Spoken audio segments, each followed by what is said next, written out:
The last thing I remembered was the spreadsheet on my monitor, the numbers blurring into an incomprehensible dance of black and white. A sudden, crushing pressure bloomed in my chest, a vice grip so intense it stole the air from my lungs. I heard someone shout my name, Arthur, but the voice seemed to come from the end of a long tunnel. The world dissolved into a cacophony of panicked sounds before fading to a silent, profound darkness. I awoke to the steady, rhythmic beeping that has become the universal soundtrack for survival. My eyelids felt like sandpaper as I forced them open, revealing a landscape of sterile white ceiling tiles. The air was thick with the scent of disinfectant and something else, something metallic and vaguely unsettling. A hospital. The realization settled not with a jolt, but with a weary resignation. "Mr. Vance, you're finally awake." A woman in blue scrubs leaned over me. Her dark hair was pulled back in a neat ponytail, and though her smile was professional, her eyes held a genuine warmth.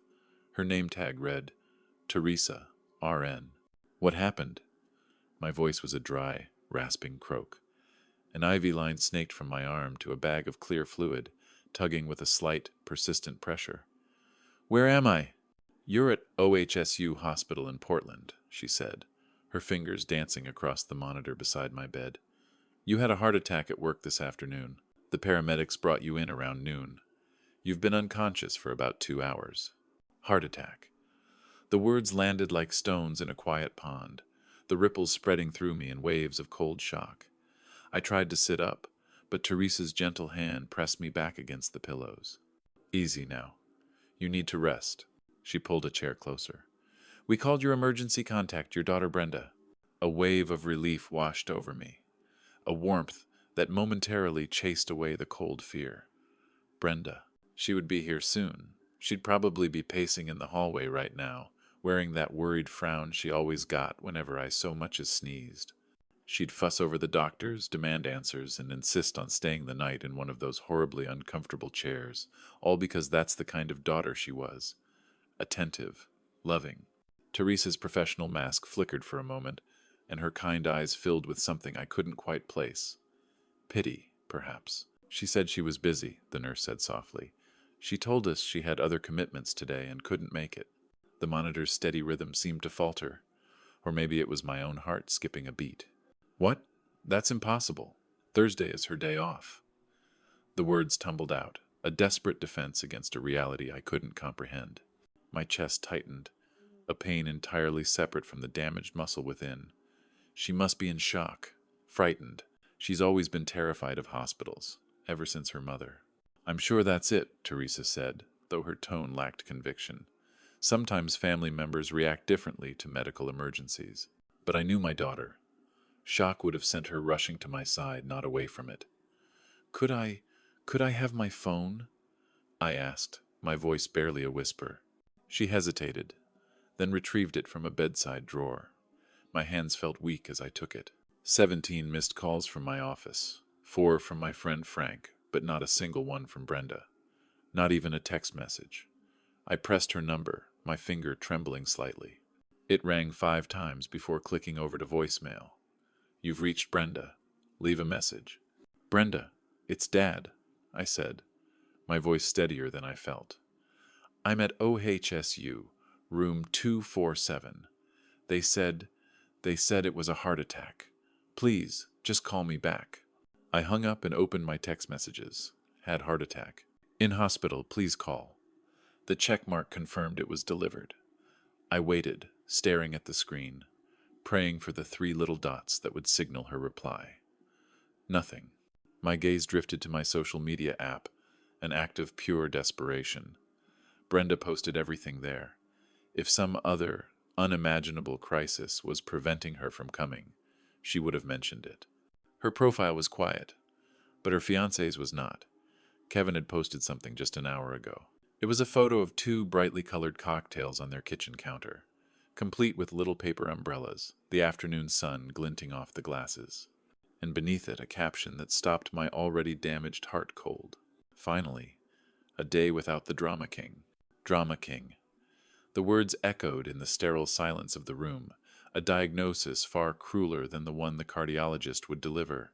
I set the phone down, my hand trembling not from the medication but from a rage so cold and pure it felt like ice water flooding my veins.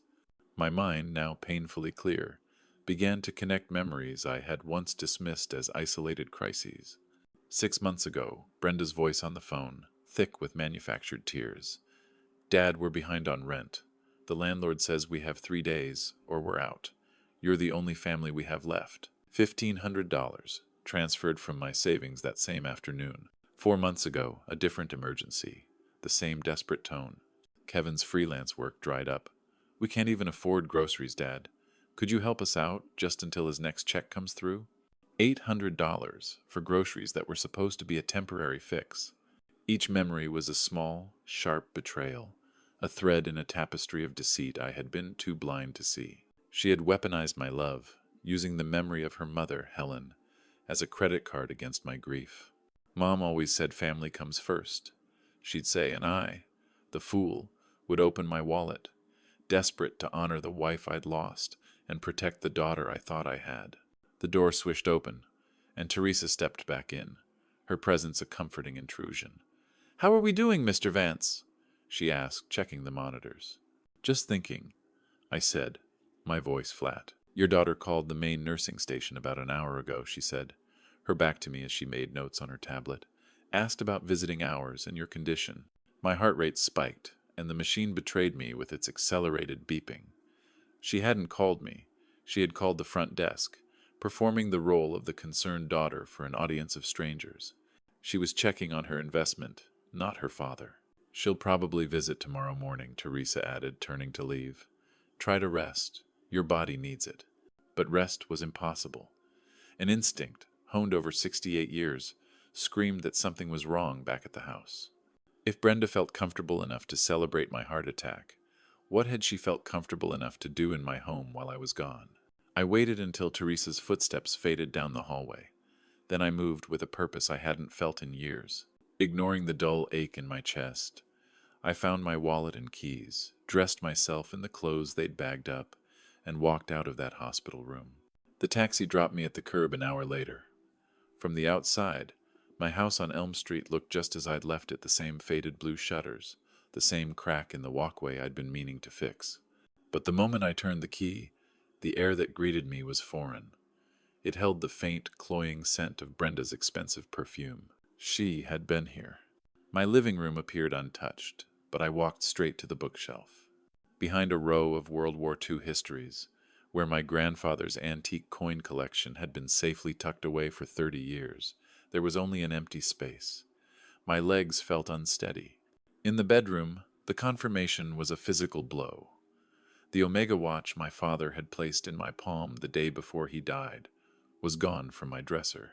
It was worth little to a pawn shop, but to me it was a piece of my soul. She had taken it. She had walked through my home while I lay unconscious and appraised my life, not for its memories, but for its resale value. This wasn't a desperate grab for cash. This was the cold, methodical work of an heiress in waiting, impatient for the estate sale to begin. I sat on the edge of my bed, the empty space on the dresser mocking me, and a new feeling began to crystallize beneath the grief and rage. Purpose. My movements became deliberate as I walked back to the kitchen, my engineer's mind taking over, cataloging the scene, documenting the evidence. On its usual shelf, the old coffee canister I used for emergency cash sat 3 inches to the left of where I always placed it. I opened the lid with a steady hand. Inside, where $400 should have been, only $200 remained. She'd taken exactly half. A calculated theft designed to go unnoticed by a grieving or distracted old man. But I was neither of those things anymore. I needed to see her.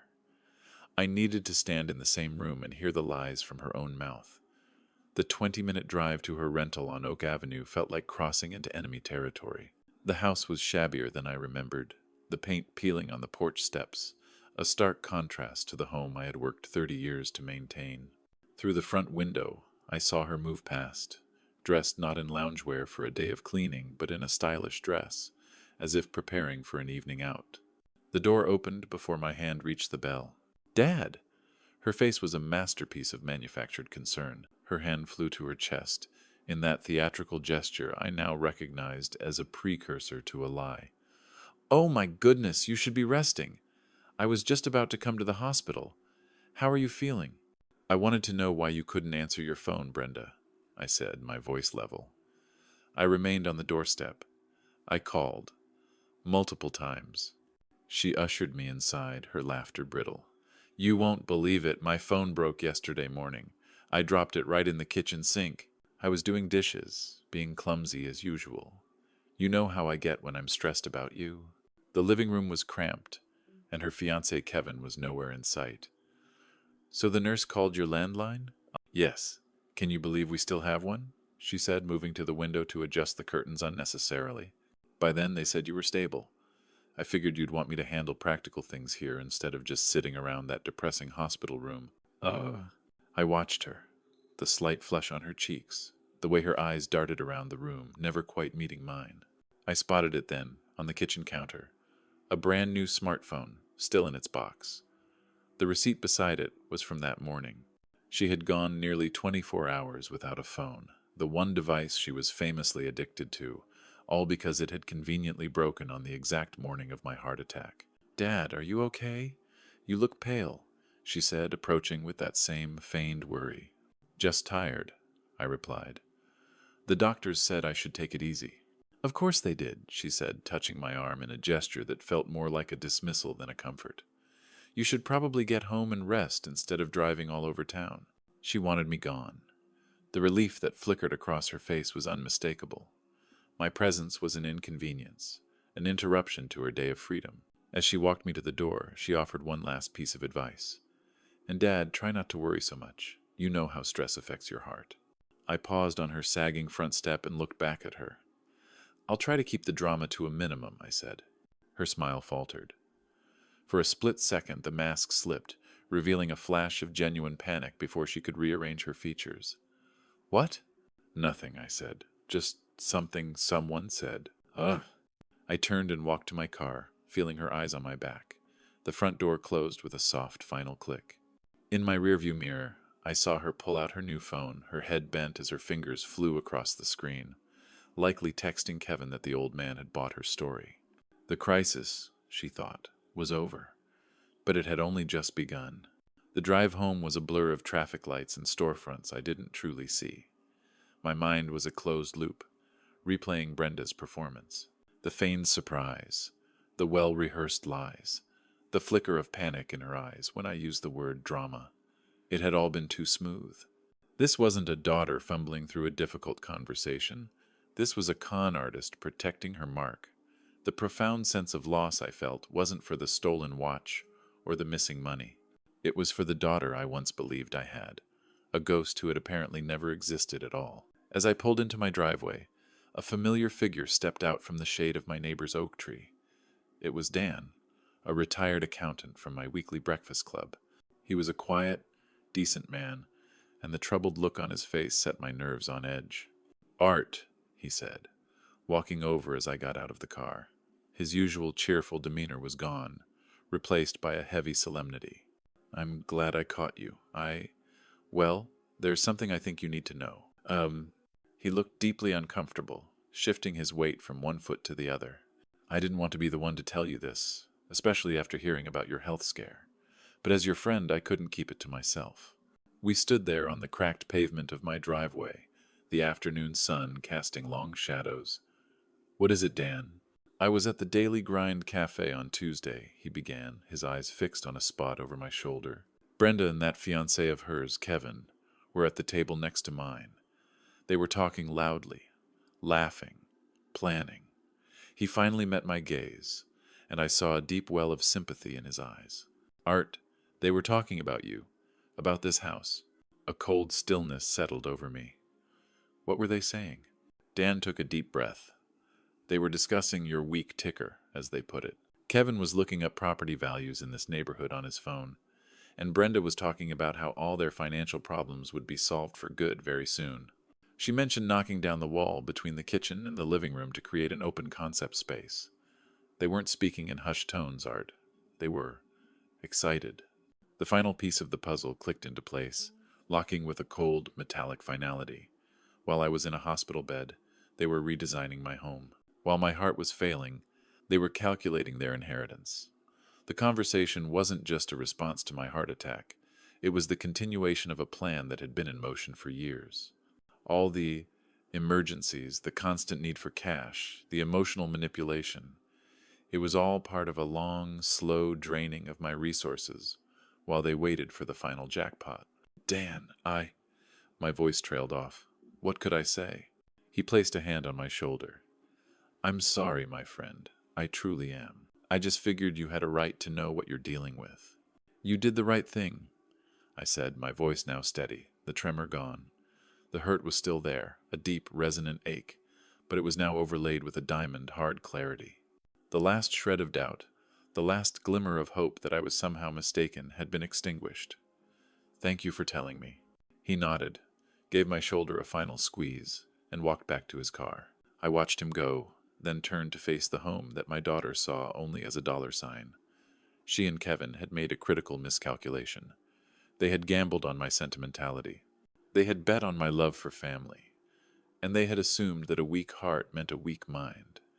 It was time to show them how wrong they were. I walked back into my house.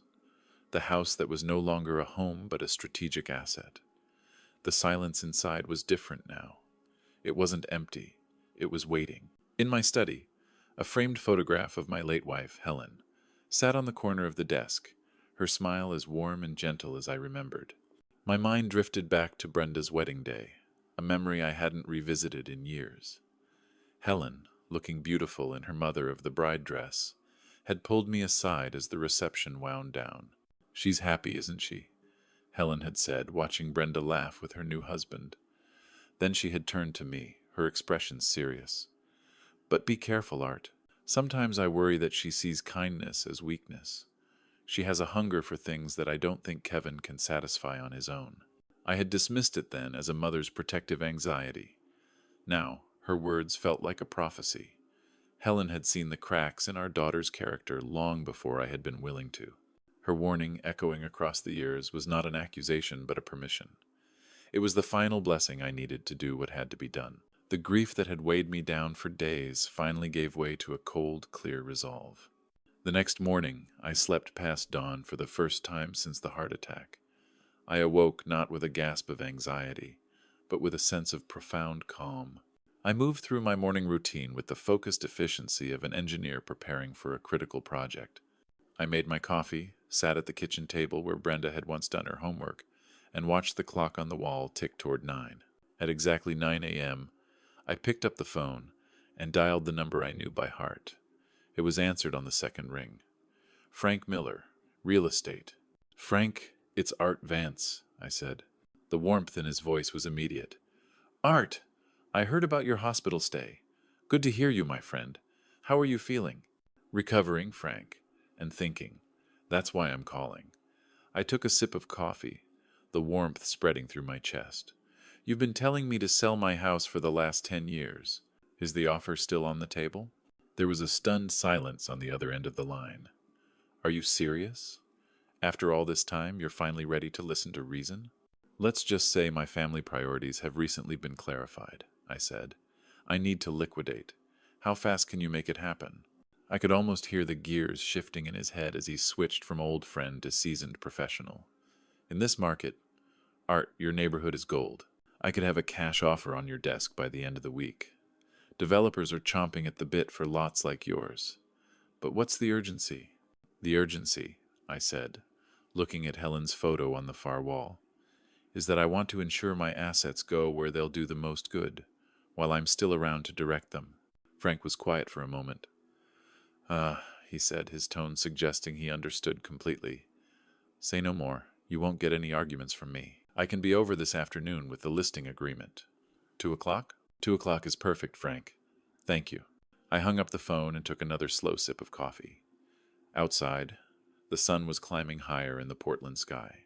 Somewhere across town, Brenda and Kevin were likely planning their future, completely unaware that the foundation of that future was about to be sold out from under them. The machine was now in motion. The week that followed moved with the precise, unstoppable momentum of a well-engineered plan. Frank was true to his word. By Tuesday, he brought over the first potential buyers. They were the Stanleys Waldo, Lori, and their 4-year-old daughter Emma, a whirlwind of blonde curls and boundless energy. They fell in love with the house the moment they stepped through the door. "Mr. Vance, this place has been so beautifully maintained," Waldo said, his voice filled with genuine reverence as he ran a hand along the original crown molding Helen and I had picked out decades ago. His wife was already in the kitchen, her delight audible as she discovered the vintage tilework. "You can tell it's been a happy home," Lori said, looking out the window at the backyard where Emma was already spinning in joyful circles on the grass. "Emma would have so much space to play here. We could put up a swing set, maybe plant a garden." I watched the little girl through the window, a phantom of a memory flickering in my mind of Brenda at that same age, playing in that same yard with the same innocent joy, before the world had taught her that love could be a currency and family a resource to be exploited. This house deserved to hear a child's laughter again.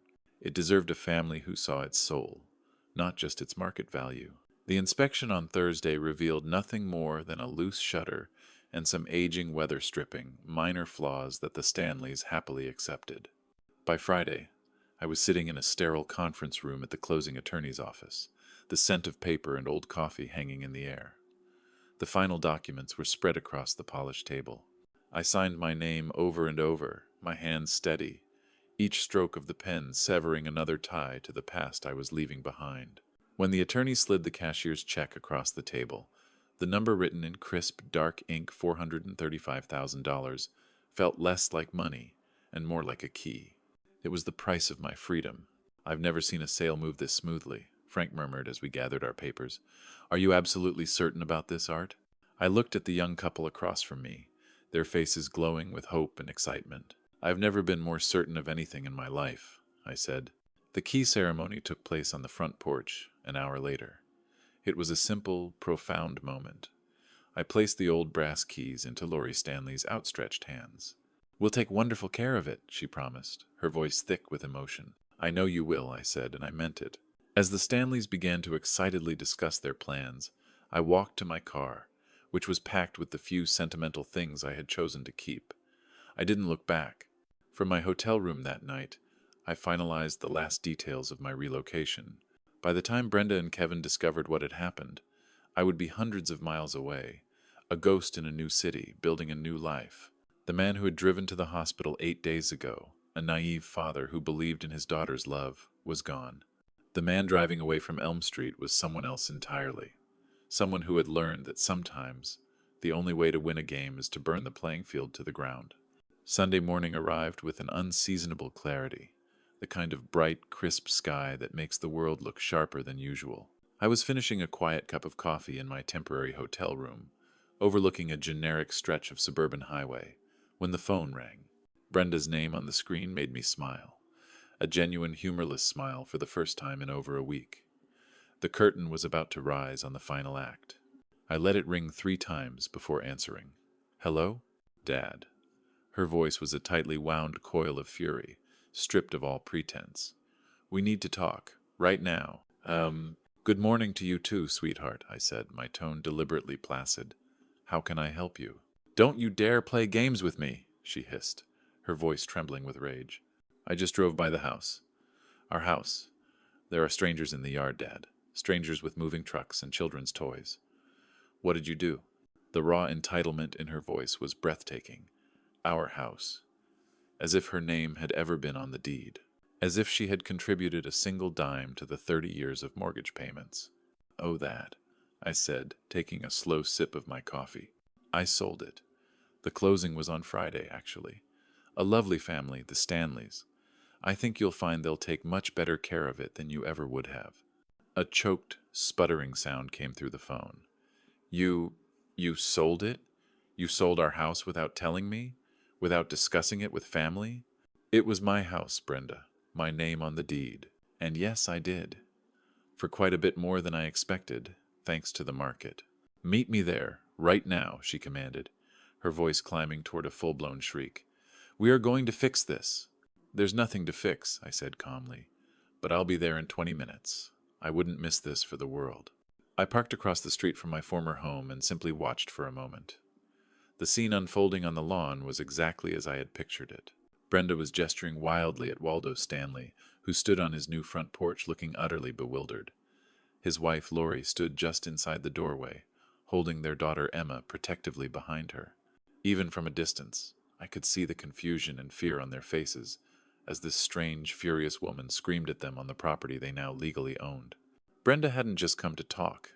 She had come to intimidate, to reclaim what she believed was hers through sheer force of will. She was a cornered animal, lashing out now that her carefully laid plans had crumbled. I finally got out of my car, the satisfying click of the door echoing in the quiet Sunday air. I crossed the street with measured steps, my heart rate steady for the first time in what felt like a lifetime. The drama king was about to make his final entrance. Brenda. My voice was not loud, but it cut through her tirade with the sharp authority of a judge's gavel. Step away from these people. Oh. She spun toward me, her face a mask of pure, undiluted rage mixed with a dawning fear. Dad, finally. Tell them this is all a mistake. Tell them you're not competent to make these kinds of decisions, that you've been confused since the incident. Mr. Stanley stepped forward, his arm protectively around his wife's shoulders. Mr. Vance, is there a problem here we should know about? No problem at all, I said, my gaze locked on my daughter. Just a small family disagreement. My daughter seems to have forgotten that children don't get to inherit property until their parents are actually dead. Brenda's face went white. You can't do this to us, she whispered, the words ragged. We had plans. We were counting on me death? I finished for her. Yes, I heard about your plans. Your friend Dan mentioned how you and Kevin were discussing my timeline with your friends at the cafe. Something about my weak ticker and this neighborhood's property values. She opened her mouth, then closed it, the furious self-righteousness in her eyes dissolving into frantic calculation as she tried to find a new angle of attack. I didn't give her the chance. I also saw Kevin's post, Brenda. While I was in an ambulance, fighting for my life, he was celebrating a day without the drama king. You told the hospital you were too busy to come see your dying father. Too busy raiding my home for anything you could sell, I imagine. Oh. Each word was a stone, dropped methodically into the quiet pool of her lies, sending ripples of truth across her panicked face. The new homeowners, sensing this was a private execution, quietly slipped back inside their house, closing the door behind them. They left Brenda and me alone on the sidewalk. You don't understand the pressure we're under, she began, falling back on her familiar script of victimhood. Stop. I held up a hand. The single word held all the weight of my newfound resolve. Just stop. I looked at this woman who shared my blood, this stranger who had once been my greatest joy, and I felt nothing but a vast, empty calm. You cut yourself out of my life the moment you decided my death was more valuable than my life. I turned toward my car, leaving her standing there on the pavement. Then I paused for one final thought. Oh, and Brenda, I said, looking back at her one last time. Next time you start planning someone's funeral, you might want to make sure they're actually dead first. She stood there, motionless, in front of the house that would never be hers, looking smaller and more powerless than I had ever seen her. There was no more manipulation left in her arsenal, no more crocodile tears, no more of her mother's memory to exploit. She was just a greedy woman who had gambled everything on her father's love, and lost spectacularly. I got in my car and drove away without looking back, leaving her to figure out how to explain to Kevin that their foolproof inheritance plan had just evaporated in the bright, unforgiving light of a Sunday morning. 3 months later, I sat on the balcony of my new apartment in Bend, Oregon, watching the morning sun dance across the surface of the Deschutes River. The air was crisp and clean, filled with the scent of pine from the surrounding forests. The apartment was smaller than my old house, but it felt infinitely larger, a space defined not by the weight of the past, but by the lightness of my newfound freedom. It was modern, efficient, and entirely mine, chosen for no other reason than I liked the view. I had spent the past few months rediscovering the man I was before I had become a father, a husband, and eventually a walking ATM. I bought new fishing gear and spent my weekends exploring the pristine lakes of the Cascade Range. I joined a book club, finally reading for pleasure, instead of for the practical knowledge my engineering career had demanded. I was living for myself, and the peace I found in that simple truth was more valuable than any inheritance. The calendar on my kitchen counter showed a date I had circled out of habit for 36 years. June 15th, Brenda's birthday. For a moment, a phantom ache of paternal duty surfaced. For 3.5 decades, this day had been about celebrating her. This year, it would be about reinforcing the boundaries I had fought so hard to build. I picked up the phone. She answered on the fourth ring. Hello? Her voice was carefully neutral, stripped of both the false warmth of the past and the raw fury of our last encounter. We had spoken twice since the house sale, once, when she'd called with Kevin to try and guilt me into doing the right thing, and once when she had called alone, crying about their mounting financial struggles. Both conversations had been brief. Happy birthday, Brenda, I said, my voice calm and even. Thank you, she replied. A long, awkward pause stretched between us. How are you managing? I asked, the question more a formality than a genuine inquiry. Another pause. We're fine. No thanks to you. The familiar barb was there, but it lacked its former power. It was the complaint of a predator that had lost its prey. I'm glad to hear you're doing well, I said. And to my own surprise, I meant it. I won't keep you long. I know you must be busy. Dad. She started to say something else, the old manipulative cadence creeping back into her tone, but she seemed to think better of it. Is that all? I looked out at the river, at the clear, steady current flowing toward whatever came next.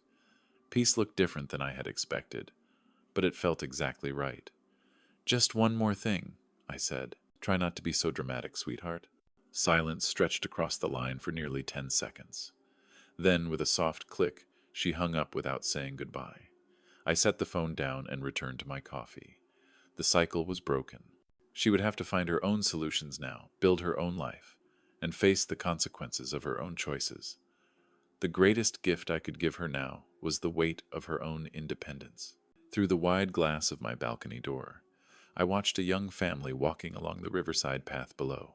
The parents were pushing a stroller, while their older child ran ahead, trying to get a brightly colored kite to catch the wind. They looked happy in that simple, uncomplicated way that I now realize Brenda and I had never truly managed. We had been bound together not by simple affection, but by a complex web of obligation, guilt, and dependency. The insult that had once wounded me so deeply now felt like a badge of honor. The drama king had abdicated his throne. In his place sat a quiet king, ruling over a small, peaceful kingdom of his own making. A kingdom where his worth was not measured by the size of his wallet, but by the stillness of his own heart. The inheritance Brenda had been so desperate to claim was gone, liquidated into a freedom she could never comprehend. But in her blind, grasping greed, she had inadvertently given me a gift far more valuable than any house or bank account. She had given me the opportunity to see the truth. She had forced me to choose myself. She had taught me that I did not have to be anyone's victim, not even my own daughter's. I picked up the morning paper and turned to the crossword puzzle, humming softly to myself. Outside, the river kept flowing, steady and serene, carrying away everything that no longer served the journey. Sometimes, the only way to truly save a relationship is to have the courage to end it. Sometimes, the greatest gift you can give someone is the harsh, unforgiving weight of their own choices. And sometimes, if you are very, very lucky, you discover that the life you thought was ending was, in fact, just beginning.